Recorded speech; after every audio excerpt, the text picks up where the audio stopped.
చినుకు పడితే చిత్తడి, వాన కురిస్తే నగరంపై ఒత్తిడి. వానాకాలం వస్తుందంటే చాలు హైదరాబాద్ వాసులు భయపడిపోతున్నారు. మబ్బులు పడుతున్నాయంటేనే గుబులు పడుతున్నారు. పేరుకు మాత్రమే హైదరాబాద్ మహానగరం. వర్షం వచ్చిందంటే చాలు నగరం మొత్తం మునిగిపోయే పరిస్థితి. వర్షాకాలం వచ్చిందంటే చాలు నగర ప్రజలు బిక్కుబిక్కుమంటూ బ్రతకాల్సిందే. ఎక్కడ నాలాలు పొంగుతాయో, ఎక్కడ మ్యాన్హోల్ తెరుచుకుని ఉందో తెలియని దుస్థితి. ప్రతి ఏడాది ఇదే పరిస్థితి. ప్రతి వానాకాలం ఇదే అధోగతి. 4 చినుకులకే నగర రోడ్లన్నీ చెరువులుగా మారిపోతాయి. వాహనాలు పడవల్లా తేలిపోతాయి. ఎవ్రీ ఇయర్ ఇలాగే జరుగుతున్న ముందస్తు ప్రణాళికలు ఉండవు. నాలాల పూడికతీత పట్టదు. మొన్నటికి మొన్న తొలకరికే కొండాపూర్, గచ్చిబౌలి గజబజలాడాయి. ఇక మున్ముందు కురిసే వానలకు మునిగిపోవడం ఖాయంగా కనిపిస్తోంది. ఎందుకంటే వర్షాకాలం ప్రారంభమైన నగరంలో నాలాలు ఇంకా శుద్ధి చెయ్యలేదు.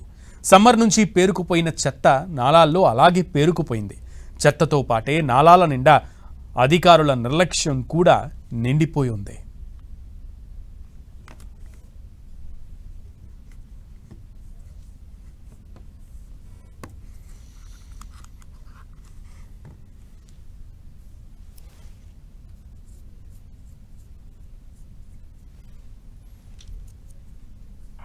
హైదరాబాద్లో చినుకు పడితే చిత్తడిగా మారిపోతుంది. ఎక్కడ మ్యాన్హోల్ ఉందో, ఎక్కడ మ్యాన్హోల్ ఓపెన్ అయి ఉందో కూడా తెలియనటువంటి పరిస్థితి. ఏ నాలా పొంగి పొర్లుతుందో కూడా అర్థం కాని పరిస్థితుల్లో హైదరాబాద్ వాసుడు, భాగ్యనగర ప్రజానికం భయపడుతున్నటువంటి పరిస్థితి. మబ్బులు కమ్ముకుంటేనే బయటికి రావాలంటే ఆలోచిస్తున్నటువంటి సిచ్యువేషన్ నెలకొంది. మొన్నటికి మొన్న కురిసినటువంటి తొలకరి వానకే అటు గచ్చిబౌలి మొత్తం కూడా రోడ్లని నిండిపోయి వెహికల్స్ అన్ని నీళ్లలో తేలి ఆడినటువంటి పరిస్థితి ఉంది. హైదరాబాద్లో మహానగర బాధలు రోజురోజుకి పెరిగిపోతున్నాయి. ఇప్పుడు రానున్నదంతా కూడా వర్షాకాలం నేపథ్యంలో ప్రజలందరూ కూడా మరొకసారి ఈ కాలువలు, నాలాల పొంగి పొర్లడానికి ముందుండటంతో భయపడుతున్నారు. రైట్, వర్షం వచ్చిందంటే ప్రజలు భాగ్యనగరంలో ఉండాలంటేనే, ఉన్నవాళ్ళు బయటకు రావాలంటేనే భయపడుతున్నటువంటి పరిస్థితి. బయట నగరాల వాళ్ళు భాగ్యనగరంలో అమ్మో వర్షం పడుతుందంట, అక్కడ వాళ్ళ పరిస్థితి ఏంటో అని ఆలోచించేటువంటి పరిస్థితిలో ఈరోజు జిహెచ్ఎంసీ నగరవాసులు ఉన్నారు. దీనికి సంబంధించి అటు అధికారుల నిర్లక్ష్యం కూడా కొట్టొచ్చినట్లు కనబడుతోంది. పూర్తి సమాచారం మా ప్రతినిధి రాముడిని అడిగి తెలుసుకుందాం. రాముడు. ఎస్ సునీల్, ఇప్పటివరకు మీరు చెప్పింది అక్షరాల నిజం. హైదరాబాద్ నగరంలో వర్షం పడిందంటే భయపడాల్సిన పరిస్థితి. జనరల్గా రాష్ట్రంలో ఎక్కడైనా వర్షం రావాలి అని కోరుకుంటారు. హైదరాబాద్లో ఉండేటువంటి వాళ్ళు కూడా చాలామంది రైతు కుటుంబాలకు సంబంధించినటువంటి వాళ్ళు. వర్షాలు వస్తే రైతులు బాగుంటారు, పంటలు బాగా పండుతాయని. కానీ హైదరాబాద్ నగరంలో వర్షం రావద్దు అని కోరుకునేటువంటి వాళ్ళ సంఖ్య చాలా ఎక్కువగా ఉంటుంది. ప్రధానంగా నగరంలో ఉండేటువంటి నాలాలు, చెరువుల వద్ద ఉండేటువంటి వాళ్ళైతే మరింత ఎక్కువగా కోరుకునేటువంటి పరిస్థితి. అంతేకాకుండా ఇప్పుడు రోడ్డు మీదకి వచ్చారంటే వర్షం వచ్చిందంటే చాలు ఎప్పుడు ఎక్కడ ఏ రోడ్డు పైన నీళ్లు నిలుస్తాయో, ఎక్కడ ట్రాఫిక్ గంటల తరబడి వెయిట్ చేయాలో అనేటువంటి ఆందోళన. ఇటీవల కురిసినటువంటి చిన్న చిన్న వానలకే ఇప్పటికే హైదరాబాద్ నగరంలో 4 ప్రాణాలు కోల్పోయారు. విద్యుత్ ఘాతంతోనే ఈ ప్రాణాలు కోల్పోయినటువంటి పరిస్థితి ఉంది. దీనికి ప్రధానంగా అధికారుల నిర్లక్ష్యం అనే చెప్పొచ్చు. మనం ఇప్పుడు లక్డీకాపుల్ చౌరస్తాలో ఉన్నాం. ఇలాంటి చౌరస్తాలు హైదరాబాద్ నగరంలో దాదాపు 220 వరకు ఉన్నట్టుగా ఒక అంచనా ఉంది. అయితే మనం చూస్తే ఇప్పుడు ఇక్కడ చూడొచ్చు, లక్డీకాపుల్ అక్కడి నుంచి వచ్చేటువంటి పైభాగం నుంచి వచ్చేటువంటి వరద కానీ, ఇటు ఖైరతాబాద్ సైడ్ నుంచి వచ్చేటువంటి టెలిఫోన్ భవన్ సైడ్ నుంచి వచ్చే వరద కానీ ఇక్కడ నిలిచిపోతుంది. దాదాపు 2 అడుగులకు పైగా నీరు నిలిచిపోతాయి. ఈ ఫుట్పాత్ మనం చూస్తున్నటువంటి ఫుట్పాత్ పైకి కూడా నీళ్ళు వస్తాయి. ఒక్కసారి నీళ్ళు వచ్చాయంటే ఇది చాలా రద్దీ ఉండేటువంటి ప్రాంతము. ఇలాంటి లోలయింగ్ ఏరియాస్, అదేవిధంగా ఇలా నీళ్లు నిలిచిపోయేటువంటి ఏరియాలు ప్రధానమైనటువంటి రోడ్లలోనే హైదరాబాద్ నగరంలో దాదాపు 251 వరకు ఉన్నాయి.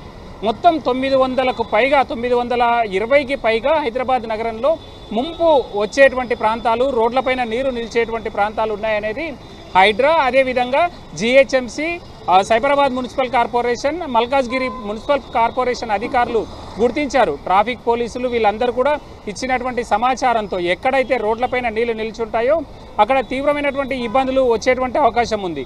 ఇదేమో రోడ్లపైన నీళ్లు నిలిచి ఉండడం కారణంగా పబ్లిక్ ఇబ్బందులు ఎదుర్కొనేది, ట్రాఫిక్ జామ్ అవడం, అదేవిధంగా గంటల తరబడి ట్రాఫిక్లో ఇరుక్కుపోవడం, అంబులెన్స్లు వచ్చినా లేదంటే ఏదైనా తొందర వెళ్లాల్సి ఉన్నా వెళ్ళలేనటువంటి పరిస్థితులు అయితే ఈ విధంగా రోడ్లపైన నీళ్లు నిలిచిపోవడం కారణంగా వచ్చేటువంటి అవకాశం ఉంటుంది.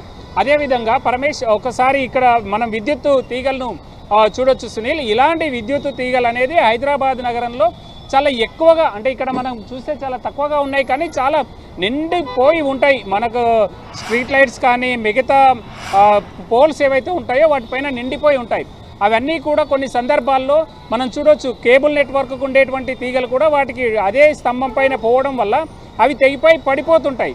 మొన్న అదే జరిగింది ఓల్డ్ సిటీలోని బాలాపూర్ వద్ద చాంద్రాయణగుట్టకు ఏరియాకు సంబంధించినటువంటి ప్రాంతంలో ఇద్దరు వ్యక్తులు ఆటో దిగారు, ఆ నీళ్ళల్లో కరెంటు పాస్ అయి ఉంది, వాళ్ళు చనిపోవడం జరిగింది. దానికి ప్రధానంగా అధికారుల యొక్క నిర్లక్ష్యం కొట్టొచ్చినట్టు కనబడుతుంది. నిన్న జరిగిన, అంటే ఈ రోజు రాత్రి జరిగినటువంటి ప్రమాదం కూడా ఒక తండ్రి కూతురు కూడా చనిపోవడానికి ప్రధాన కారణం ఆ విధమైనటువంటి నిర్లక్ష్యమే.